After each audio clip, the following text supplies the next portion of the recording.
कोपरगाव शहरासह तालुक्यात मोठ्या प्रमाणात कोरोना प्रतिबंधात्मक लसीकरण सुरू आहे। जागोजागी लसीकरण मोहीम राबवली जात असून या मोहिमेला चांगला प्रतिसाद मिळत आहे। आतापर्यंत 70% अधिक नागरिकांनी लसीचा पहिला डोस घेतला आहे। मात्र या टक्केवारीत मुस्लिम समाजाचा टक्का कमी असल्याने प्रशासनाने विचार करून गुरुवारी 7 ऑक्टोबर रोजी तहसील कार्यालय येथे मुस्लिम धर्मगुरू आणि प्रतिष्ठित नागरिकांची बैठक बोलावली। यात मुस्लिम समाजातील कोरोना लसीकरणाचा टक्का वाढावा याविषयी चर्चा करण्यात आली।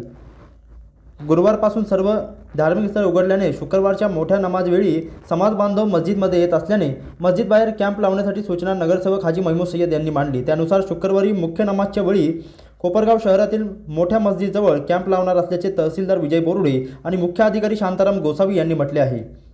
यावेळी मौलाना शब्बीर, हाफिज बशीर रहमानी, मौलाना आसिफ, मौलाना निसार, मुफ्ती मसूद, मौलाना मोहम्मद, हाजी अल्ताफ कुरैशी, रियाज सर, डॉक्टर जाकिर शेख, अकबर शेख, मौलाना अनीस, वस्ताद कुरैशी, कय्यूम शेख, यासीन पठाण, उमर फारूक शेख, यासिर शेख, शफीक सय्यद, असलम शेख, इम्तियाज अत्तार, फकीर मोहम्मद पहलवान आदी उपस्थित होते।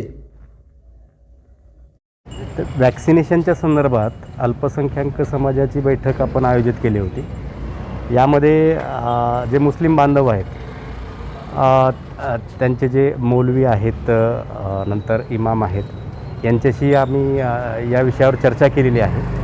तसं कोपरगावमध्ये जवळजवळ 60 ते 70% मुस्लिम बांधवांचं वॅक्सिनेशन झालेलं आहे। तरी पण जे शिल्लक राहिलेले बांधव आहेत त्यांना आवाहन करण्याचं आम्ही या बैठकीमध्ये त्यांना विनंती केलेली आहे, जेणेकरून कोपरगावमधील सर्व समाज स्तरामधील जे काही नागरिक आहेत त्यांचं वॅक्सिनेशन करता यावं। धन्यवाद। माननीय तहसीलदार साहेबांच्या अध्यक्षतेखाली आपल्या कोपरगाव शहरातील सर्व मौलाना साहेबचे बैठक आयोजित केली होती। सर्वच जण उपस्थित होते। त्यांनी प्रशासनाला खूप चांगले असं मार्गदर्शन केलेलं आहे। ह्या लसीकरणाच्या कार्यक्रमासाठी मी मौलाना साहेबांना परत एकदा विनंती करेल की आपण जी शुक्रवारची मोठी नमाज असते, बडी नमाज, तर सर्वांना आपण आमच्या प्रशासनाच्या तर्फे विनंती करा की सर्व लोकांनी वॅक्सिन घ्यावा। आता बैठकीमध्ये जी चर्चा झालेली आहे त्यात असं काय ठरलं की ज्या मस्जिदमध्ये मोठ्या प्रमाणात लोक नमाज अदा करण्यासाठी येत आहेत तर त्या ठिकाणी वॅक्सिन सेंटर सुरू करावे, ही सूचना अत्यंत योग्य आहे। प्रशासन त्या तऱ्हेने लगेच कारवाई करत आहे। तर उद्या आपण ज्यावेळेस नमाज अदा करण्यासाठी येणार आहे त्यावेळेस जर सोबत आधार कार्ड वगैरे जर काही आणलं तर जेणेकरून आपला वेळ पण वाचेल आणि जाग्यावरच वॅक्सिनेशनचा आम्ही कार्यक्रम घेऊ। वॅक्सिनेशन आता आपल्याकडे 6-7 महिने झाले वॅक्सिनेशन चालू आहेत। बऱ्यापैकी वॅक्सिनेशन जोर पकडला आहे। वॅक्सिनची उपलब्धता पण चांगली आहे। आता आठवड्यातून 3-4 वेळा आपल्याला वॅक्सिन मिळते आणि बऱ्यापैकी लोकांचा रिस्पॉन्स पण चांगला आहे। पण आमच्या असं निदर्शन आलं आहे का मुस्लिम कम्युनिटी जी आहे त्यांचा रिस्पॉन्स कमी आहे। काहीतरी त्यांचे गैरसमज असतील किंवा काय असतील, पण माझं सर्वांना आव्हान राहील की वॅक्सिन एकदम सेफ आहे। कुठल्याही भूलतापांना किंवा कुठल्याही अफवेला बळी पडू नका। एकदम वैक्सीन सेफ है। तहसीलदार साहब ने और सीओ साहब ने जो मीटिंग ली है, इसके नतीजे में मैं ये बोलना चाहूँगा एज ए डॉक्टर कि मुस्लिम समाज के लिए और सारे समाज के लिए, कोपरगांव तालुके के हर एक समाज के लिए ये मैं निवेदन देना चाहूँगा। और ये मैं हर एक को बोलना चाहूँगा कि भाई वैक्सीनेशन लेने से किसी भी बात की जो है तो तकलीफ़ नहीं है। और हमको आगे चल के इस बीमारी से बचने के लिए ये वैक्सीनेशन लेना ज़रूरी है। और इसकी जो गलत फहमियाँ हैं ये हम हमारे दिमाग से निकाल देवे, इसको जो है तो हम दूर करें कि भी इसके कोई साइड इफ़ेक्ट है। ये जो भी वैक्सीनेशन का काम चल रहा है ये सिर्फ हमारे कोपरगांव तालुके में, ज़िले में और स्टेट में और पूरे भारत देश में नहीं बल्कि पूरी दुनिया में चल रहा है। कुछ लोग जो है तो बेवकूफ़ बन सकते हैं या किसी गलत फहमी का शिकार बन सकते हैं, लेकिन पूरी दुनिया और पूरे आलम के जो लोग हैं ये इस गलत फहमी ये अगर है, ये गलत चीज़ है, ये इंजेक्शन से, वैक्सीन से अगर कोई तकलीफ़ हो रही है तो पूरी दुनिया में ये चीज़ नहीं चलेगी।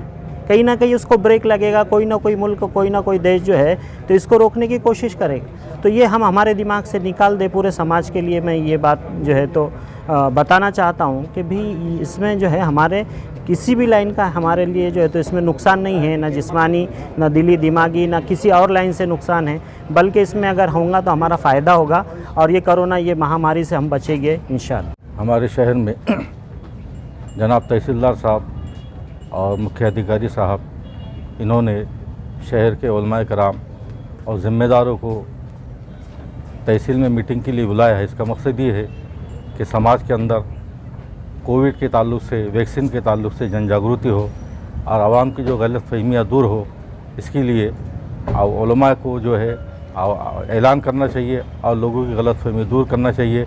इस ताल्लुक से आज मीटिंग रखी गई थी। मीटिंग कामयाब रही। अब सब लोगों ने प्रशासन को यकीन दिलाया कि हम आपके जो इरादे हैं और आपके जो अज़ाइम हैं, हम उसको पूरा करने की कोशिश करेंगे और आवाम में चल फिर कर इस बात की कोशिश करेंगे कि आवाम ज़्यादा से ज़्यादा वैक्सीन ले और अपनी गलत फहमियों को दूर करें। तहसील कार्यालय में तहसील साहब और सीओ साहब ने तमाम उलमा और डॉक्टर्स को बुलाए थे। यहाँ पर वैक्सीन के ताल्लुक से मीटिंग हुई। जमीयतुल उलमा इस मीटिंग में तमाम उलमा के साथ में है और तमाम मुसलमानों से गुजारिश करते हैं कि इस वैक्सीन में सब साथ दें। आज कोपरगाव तहसील कार्यालय या ठिकाणी माननीय तहसीलदार बोर्डे साहेब आणि सीओ साहेब गोसावी साहेब यांनी मुस्लिम समाजामध्ये कोविशिल्ड किंवा कोविड वॅक्सिनेशन संदर्भात एक जनजागृती व्हावी आणि 100% लोकांनी लस घ्यावी यासाठी मुस्लिम समाजातील काही लोकांना बोलवून, जबाबदार लोकांना, मौलवी साहेबांना बोलून एक मीटिंग घेतली। वॅक्सिनेशनचं महत्त्व त्यांनी समजावून सांगितलं आणि शेवटच्या घरापर्यंत, शेवटच्या माणसापर्यंत ही वॅक्सिन कशी पोहोचेल यासाठी एक विशेष मोहीम राबवण्यासंदर्भात या ठिकाणी मार्गदर्शन करण्यात आलं। त्याला मुस्लिम समाजातर्फे, मौलवी लोकांतर्फे आणि समाजातील जे जबाबदार नगरसेवक वगैरे आहेत, सामाजिक कार्यकर्ते आहेत, त्यांनी प्रतिसाद दिला आणि 100% वॅक्सिनेशनच्या दृष्टीने संपूर्ण समाजाचे कार्यकर्ते आणि प्रशासन मिळून प्रयत्न करणार आहेत असं आज मीटिंग दरम्यान ठरलेलं आहे। मुस्लिम समाजाला एक विनंती करेल की वॅक्सिनेशन घेणं खूप गरजेचं आहे। त्यात कोणत्याही प्रकारचं वॅक्सिनेशनचे साईड इफेक्ट नाही आहे। मला आता दोन्ही लस घेऊन 4 महिने पूर्ण झालेले आहे, दोन्ही डोस घेऊन। तर माझी विनंती मुस्लिम बांधवांना की आपण आता जाऊन लगेच उद्याच्या उद्या लसीकरण करण्या केंद्रावर जाऊन आपलं नाव बुकिंग करा आणि लस घ्या। लस पण चांगल्या प्रकारे उपलब्ध आहे। दोन्ही प्रकारची लस इथे मिळत आहे, परंतु लस घेतली नाही तर त्याचे आपल्याला परिणाम खूप जास्त भोगावे लागतील। कृपा देवाच्या कृपेने तिसरी लाट येऊ नये, परंतु जर यदा कदाचित आली तर ते खूप महाग पडू शकते।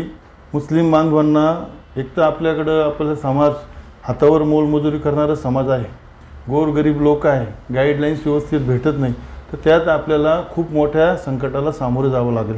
त्यासाठी माझी विनंती मुस्लिम बांधवांना हात जोडून का कोणताही गैरसमज असेल तर आमच्यासारख्या काही मित्रांना तुम्ही भेटा, आम्ही त्याच्यातली पूर्ण गैरसमज दूर करू, परंतु तुम्ही वैक्सीनेशन करून घ्या।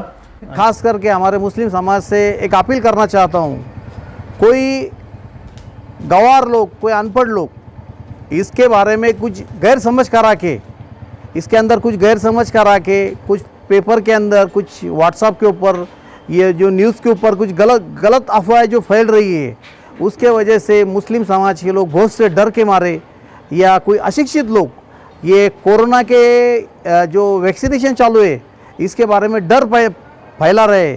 तो मेरी खास करके नौजवान मुस्लिम भाइयों से और सभी कौम के नौजवानों से एक अपील है कि जो ये वैक्सीनेशन है ये हर आदमी को, हर इंसान को इसकी ज़रूरत है। खास करके ये 70-75% हमारे हिंदू भाई हो चुके हैं, लेकिन इसके अंदर कमतरता हमारे मुस्लिम भाई इसके अंदर देखो करने कराने वाली जात अल्लाह की है, ये बेशक इसमें कोई मतलब नहीं है, लेकिन दुनिया जो चल रही है, दुनिया के एतबार से, डॉक्टरी एतबार से इसका ध्यान देना ज़रूरी है और कोरोना वैक्सीन का पूरा उपयोग ले, ऐसी मैं मुस्लिम समाज को अपील करता हूँ। जिसमें अपील की गई कि कोपरगांव शहर के जितने भी मुस्लिम नौजवान भाई बहन हैं उन्होंने कोरोना की वैक्सीन लो और ये पूरी सेफ है। कल जुम्मा की नमाज के बाद कैंप लगाया जाएगा, तो मैं कोपरगांव शहर राष्ट्रवादी कांग्रेस पार्टी की ओर से और कोपरगांव शहर के माननीय आमदार आशुतोष दादा काळे इनके ओर से अपील करता हूँ कि आप सब कल एक वैक्सीन आप सब लीजिए। कोरोना जानलेवा बीमारी, इसके सिलसिले में आज जो तहसील कार्यालय के अंदर मीटिंग रखी गई थी, उसी के अंदर मुस्लिम समाज के जो मुसलमान मौलाना लोग हैं और डॉक्टर लोग हैं और कुछ लोगों को बुलाया गया था क्या मुस्लिम समाज के लोग वैक्सीन ले रहे नहीं। ये कोरोना बहुत ख़तरनाक जानलेवा बीमारी है। इसी के सिलसिले में यह मीटिंग रखी गई थी, लेकिन आज यहाँ ऐसा तय हुआ क्या कोपरगांव शहर के 6 ऐसी मस्जिदें वहाँ कल जुम्मा के दिन वैक्सीनेशन का कैंप 6 मस्जिदों के पास रखा गया है। पहली मस्जिद नूरुल इस्लाम मस्जिद और अरफात मस्जिद, मोहम्मदिया मस्जिद, मक्का मस्जिद, मदीना मस्जिद और अक्सा मस्जिद। मैं रिक्वेस्ट करता हूँ मुसलमानों से कि ये वैक्सीन लेना ज़रूरी है। कल हमने आयशा कॉलोनी के अंदर वैक्सीन रखे थे, तो वहाँ 183 लोगों ने, मुसलमानों ने वैक्सीन लिए। और इसी तरह हर वार्ड के अंदर कैंप रखे जा रहा है। हर मुसलमानों से मेरी गुजारिश है कि वैक्सीन लेना ज़रूरी है। और वैक्सीन लेने के आएंगे आप तो उसके लिए आधार कार्ड लाना ज़रूरी है, मोबाइल लाना ज़रूरी है, क्योंकि उसको रजिस्ट्रेशन करना पड़ता है। रजिस्ट्रेशन आपको कभी नहीं करते आया तो गुरुद्वारा रोड को माजी आमदार सनताई कोले इनकी ऑफिस है, वहाँ रजिस्ट्रेशन करा के दे रहे हैं। जिसी को भी रजिस्ट्रेशन नहीं करते आ रहा होगा तो उन्हें वहाँ रजिस्ट्रेशन कर लो।